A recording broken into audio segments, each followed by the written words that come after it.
कुमारी ईश्वरी विश्वविद्यालय ये पूरे विश्व में विख्यात है और खास करके मेडिटेशन द्वारा जाना जाता है। हमारे जिंदगी में, भाग दौड़ की जिंदगी में कहीं ना कहीं खुद को शांत रखना बहुत महत्व रखा जाता है। इसलिए संभव हो सके तो अपने लिए थोड़ा सा वक्त निकाल के मेडिटेशन जरूर करें। आपको बता दूं, मैं इस वक्त मुंबई के अंधेरी वेस्ट डीएन नगर में मौजूद हूँ, जहाँ पर ब्रह्मा कुमारी द्वारा महाशिवरात्रि आने वाला है। ऐसे में इस उपलक्ष्य में 8 दिन का महाशिविर का आयोजन किया गया है, जहाँ पर 12 ज्योतिर्लिंगम का यहाँ पे प्रदर्शन किया गया है। 9 देवियों का यहाँ पे जो रूप है वो भी पेश किया गया है, और साथ ही महाशिवरात्रि के उपलक्ष्य में क्या कुछ खास विशेषताएं होती हैं वो भी बताया गया। इस वक्त मेरे साथ ब्रह्मा कुमारी की सबसे बड़ी दीदी योगिनी दीदी है, हम उनसे बात करेंगे। दीदी ओम शांति, क्या कहना चाहेंगे इस 8 दिन के महाशिविर पे? क्या कुछ खास लोगों के लिए? ये इतना बड़ा ग्राउंड देखा जा रहा है, 3-4 दिन हो गए, लोग आ रहे हैं, इसका लाभ उठा रहे हैं, क्या कहना चाहेंगे?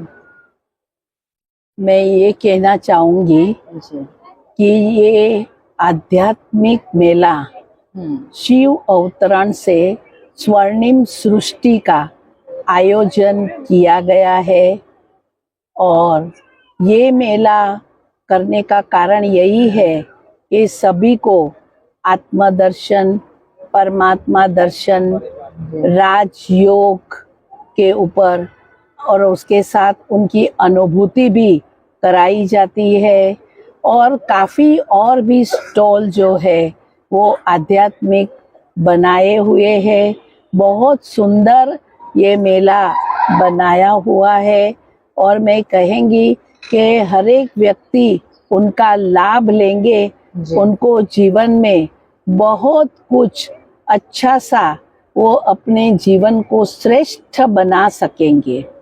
तो जैसे हम महाशिवरात्रि का त्योहार आ रहा है और हम भारत देश में शिवरात्रि को धूमधाम से मनाते आए हैं, कारण यही है कि देखो, हम जब शिवरात्रि कहते हैं, वैसे हम जन्माष्टमी कहेंगे, राम नवमी कहेंगे, महावीर जयंती कहेंगे, बुद्ध जयंती कहेंगे, परंतु शिवरात्रि कहा गया है। कारण क्या?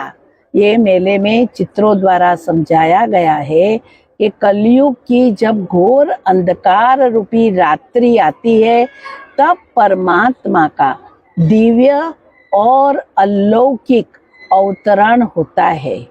मैंने बताया पहले भी कि हमारे नाम जो है वो कोई गुण और कर्तव्य के आधार पर नहीं होते हैं।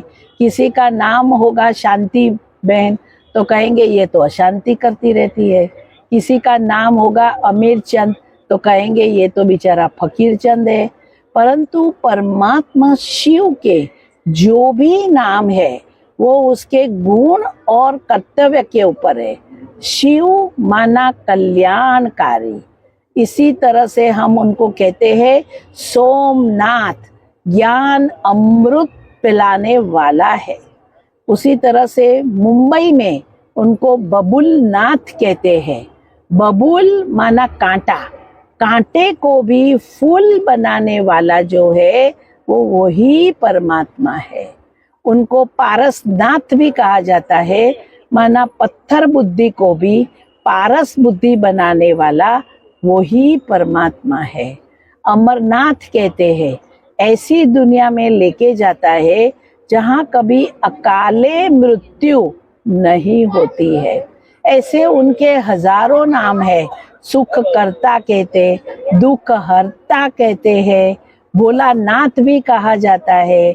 हम गीत भी गाते हैं, बोले नाथ से निराला कोई और नहीं, ऐसा बिगड़ी को बनाने वाला कोई और नहीं। तो भोलानाथ क्यों कहते हैं? क्योंकि वो हमारी बुराइयां जो है, 5 विकार है, काम क्रोध मोह लोभ अहंकार, वो हम उसको दे देते हैं, लेकिन बदली में वो हमें क्या देता है? बदली में वो हमें सुख, शांति और पवित्रता, हेल्थ, वेल्थ एंड हैप्पीनेस हमारे जीवन में आती है। तो मैं कहेंगी शिव के अनेक नाम है, उसी तरह से नाम है तो रूप भी है।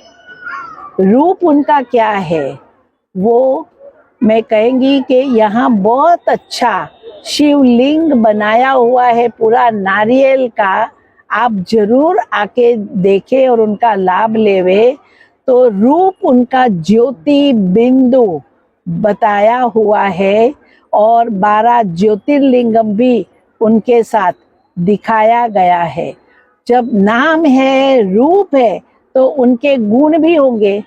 वो ज्ञान का सागर है, प्रेम का सागर है, आनंद का सागर है, दया का सागर है, पवित्रता का सागर है। उनको मुक्ति, जीवन मुक्ति दाता कहा जाता है, गति सद्गति दाता कहा जाता है। और गुण है, हमने नाम रूप और गुण देखा तो जरूर उनका कर्तव्य भी होगा। वो क्या करते हैं? उनका कर्तव्य ये है कि कलयुगी अधर्मी दुनिया का परिवर्तन कर नई स्वर्णिम सृष्टि की स्थापना करना, ये उनका कर्तव्य है। और जब कर्तव्य है तो वो कब करते हैं? कब समय है? परमात्मा अवतरण का समय कौन सा है? तो हम कहते हैं कलयुग का अंत और सतयुग की शुरुआत, इस दोनों के बीच का जो युग है उनको पुरुषोत्तम संगम युग कहा जाता है। देखो, हम लोग 3 साल के बाद एक पुरुषोत्तम मास मनाते हैं और लोग कहते हैं कि जब पुरुषोत्तम मास में आप दान पुण्य करेंगे तो आपको अनेक गुना उसका फल मिलेगा। आप सीजन में बीज डालो तो आपको उसका फल मिलेगा। बिगर सीजन आप कोई बीज डालेंगे तो वो फसल नहीं बाहर आएगी, निकलेगी नहीं। तो परमात्मा भी इस कहा जाता है पुरुषोत्तम संगम युग में आके ये अवतरण का उनका समय है। और वो क्या आके करते हैं? वो यही बताया, नई स्वर्णिम दिव्य सतोप्रधान सृष्टि की स्थापना करते हैं। ये है परमात्मा शिव का पूरा परिचय। दीदी आपने बहुत अच्छी बातें कही, हमें बताई भी। आज की जो युवा पीढ़ी है जिस रास्ते पे जा रही है, उसके लिए क्या कुछ संदेश आप देंगे? आज की जो युवा पीढ़ी है, हमने बहुत अच्छा, हमारे पास युवा विंग है और ब्रह्मा कुमारी की राज योगा एजुकेशन रिसर्च फाउंडेशन के अंतर्गत 20 विंग्स है। जैसे मेडिकल विंग है तो वो हॉस्पिटल चलाते हैं और भी बहुत अच्छा कार्य करते रहते हैं। अभी नशा मुक्त भारत वो हमारी मेडिकल विंग का ही प्रोजेक्ट है। उस तरह बिजनेस इंडस्ट्री विंग है, उस तरह हमारी यूथ विंग है। और जितने संस्था में यूथ है वो सब एक होके यूथ विंग के मेंबर बनते हैं और वो लोग बहुत अच्छी एग्जीबिशन करते हैं। बस एक रखी है, पूरा इंडिया में वो बस ट्रैवल कर रही है। इस तरह से काफ़ी प्रोजेक्ट हमारी यूथ विंग जो है वो करती है और सबको समझाते हैं। क्योंकि आज यूथ के अंदर मैं खुद ही देखती हूँ, जहाँ मैं रहती हूँ वहाँ बहुत कॉलेज और स्कूल है, तो बच्चे हमारे पास आते हैं और हम देखते हैं कि बच्चों के अंदर डिप्रेशन, यदि 12th में परसेंटेज नहीं आएंगे तो सुसाइड टेंडेंसी उनकी हो जाती है और अपसेट तुरंत हो जाते हैं, टेंशन में तुरंत आ जाते हैं, एग्जाइटी। कोरोना के बाद तो हमने बच्चों में देखा है बहुत एग्जाइटी की बीमारी हो गई है। तो हम इन बच्चों के लिए, यूथ के लिए स्पिरिचुअल काउंसलिंग करते हैं। जो हम हॉस्पिटल चलाते हैं वहाँ भी हम स्पिरिचुअल काउंसलिंग उस बच्चों के लिए करते हैं। और अभी जहाँ मैं बैठी हूँ वो स्टॉल में खास यही है, हमारे जो भाई बैठे हैं वो काउंसलिंग करते हैं सब बच्चों से, और उनको जो आदत होती है तो उनके साथ बातचीत करके वो आदतें उनको छुड़ाते हैं। देखो आदत क्या होती है, एक चीज को जब हम अनेक बार रिपीट करते हैं, आज जन्म से किसी को गालियां देने की आदत नहीं है, वो जब संग का रंग लग जाता है तो उनको ये सब आदत पड़ती है। आज शराब पीने की आदत जन्म से नहीं होती है, लेकिन संग का रंग लग गया, एक बार पिया, 2 बार किया, 3 बार, 4 बार, फिर कहेंगे मेरे को तो आदत पड़ गई है। तो अभी ये जो आदत है, ये जो संस्कार बन गए, उस संस्कारों का परिवर्तन हम कैसे करें। आज देखो एयर पोल्यूशन है तो हम लोग कितना ट्राई करते हैं, वृक्षारोपण करते हैं, बहुत कुछ करते हैं। आज नॉइस पोल्यूशन है, कहेंगे 10 बजे के बाद माइक नहीं चलना चाहिए त्योहारों में, तो नॉइस पोल्यूशन। पर आज जो इतना मेंटल पोल्यूशन बढ़ गया है तो उसका हम क्या करें, तो कैसे करें।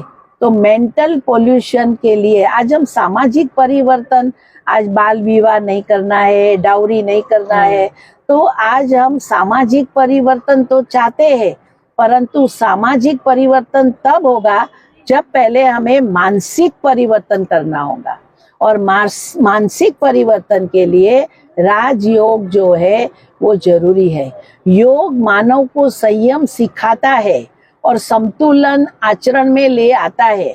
तो जो योगी योग को साधे हैं उनकी जीवन में हमेशा ही उन्नति होती है।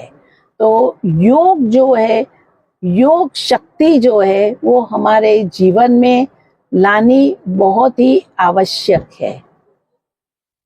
बहुत बहुत धन्यवाद दीदी। दीदी ने बहुत अच्छी अच्छी बातें कही, धर्म से जुड़ी हुई, खास करके उन्होंने युवा पीढ़ी के लिए बहुत अच्छी मैसेज दी। जाहिर सी बात है, अगर आप अपनी सोच बदलेंगे तो ही समाज बदलेगा। जिस तरीके का आप सोचेंगे, जिस तरीके का आप खाना खाएंगे, ग्रहण करेंगे, वही आपके वातावरण में आपको दिखता हुआ नजर आएगा। तो फिलहाल के लिए इतना ही। देखते रहिए द टुडे न्यूज़।